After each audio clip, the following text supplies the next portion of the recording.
Welcome back to the channel. My name is Thomas Fletcher and I'm the host of both the Military Social Work Network and the LCSW Network.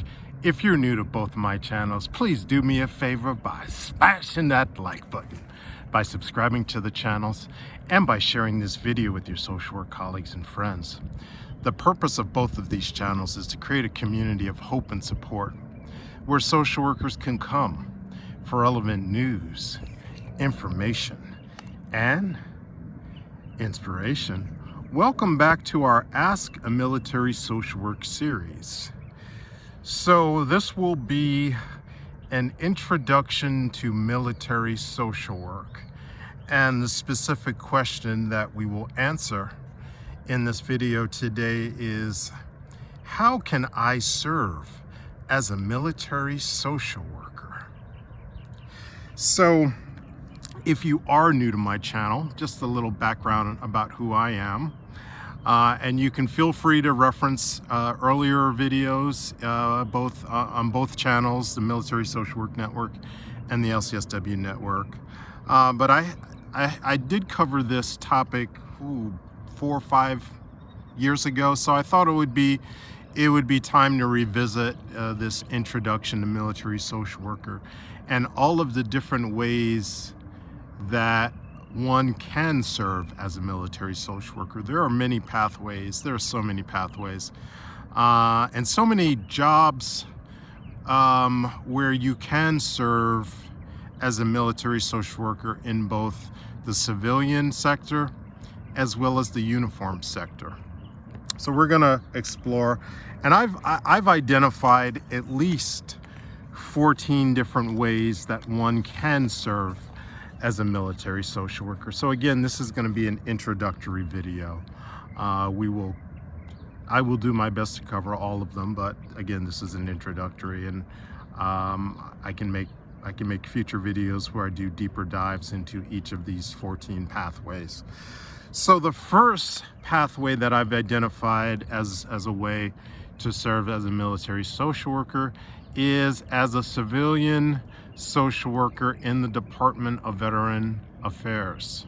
This is one that I'm familiar with. I have been serving as a civilian in the Department of Veterans Affairs as a social worker for the past 21 plus years. Actually, next month, I'm filming today in February 2026. Next month, exactly 1 month, on March the 8th, will be my 22nd year in the Department of Veterans Affairs as a civilian social worker.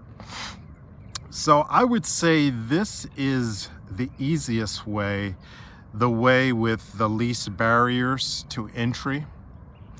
The basic requirements are that to get a job in the Department of Veterans Affairs, or VA, as a social worker, as a licensed social worker, is attending a Master's of Social Work program that is accredited by the Council on Social Work Education, right?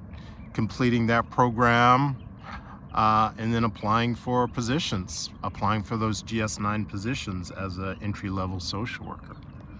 So I would say that's the easiest way. That's the easiest, the pathway of least resistance, as they say.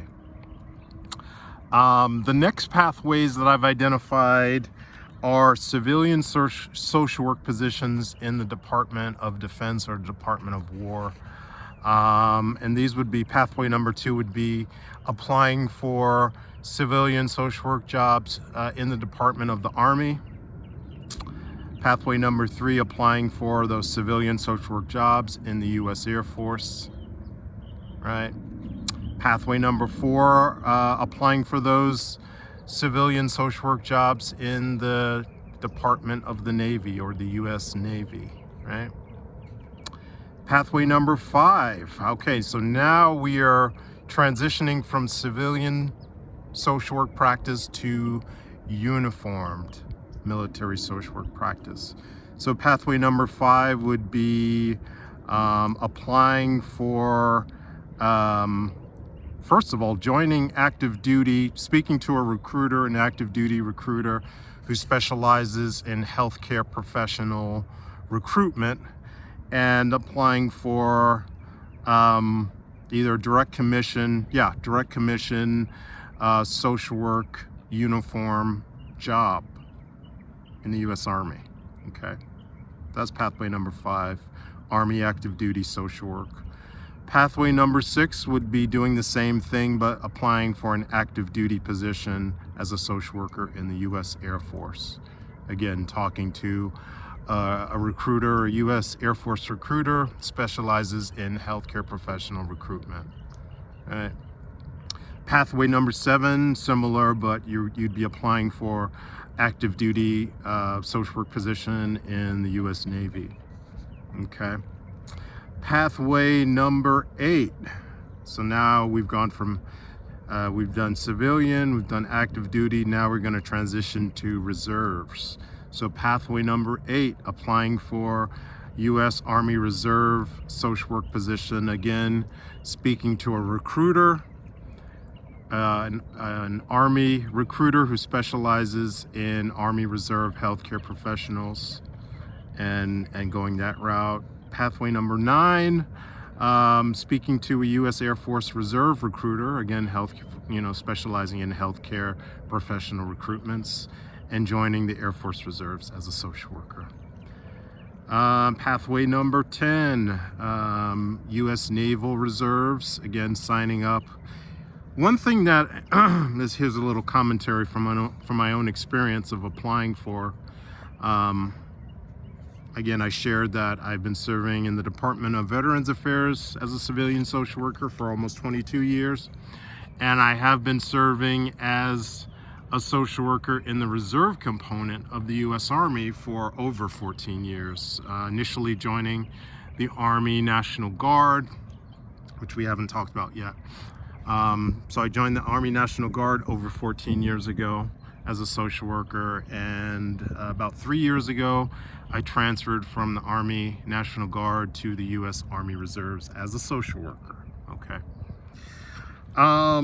But getting back to the U.S. Naval Reserve social work positions, one thing that I learned from speaking to a recruiter, so this is actual information that I got from a recruiter several years ago, is that the Navy usually holds their social work Navy Reserve positions for social workers that are transitioning from active duty in the Navy to Navy Reserve status. So just keep that in mind. I mean, I'm not gonna discourage you from applying for Navy Reserve job if you haven't already served in the Navy, but you may find out that if you have not served in an active duty naval social work position, you may not be able to get those Navy Reserve social work positions. But I'd love to be corrected if I'm wrong. Again, that was several years ago. Pathway number 11, which I spoke about, joining the Army National Guard as a social worker, behavioral health officer, right? And that's something that I have experience with. I actually did that back in 2011. I direct commissioned into the California Army National Guard, right? You know, I spoke to a recruiter, an Army National Guard recruiter in Manhattan Beach, I believe it was, yeah. But anyway, that's pathway number 11. Pathway number 12 is joining the Air National Guard as a social worker. So the Air National Guard is one of the reserve components of the U.S. Air Force, alongside with the U.S. Air Force Reserves. Okay. Here's a pathway that not too many people are familiar with, but where you could serve as a uniform social worker. And this is the U.S. Public Health Service Commission Corps. You can go on their website and you will see that they are always looking for social workers. And then the 14th pathway that I identified is joining the VA as a contract social worker. Actually, in my current position in the VA, every now and then I do speak with I do have communications with VA social workers that are not full-time employees, but in fact are contractors, most specifically HUD-VASH, Housing Urban Development, VA supported housing contractors. So those are the 14 pathways that I've identified as ways that a person could serve as a military social worker. Again, this is an introduction to military social work. I will do deeper dives into each of these pathways of serving as a military social worker. I would love to hear your experiences though.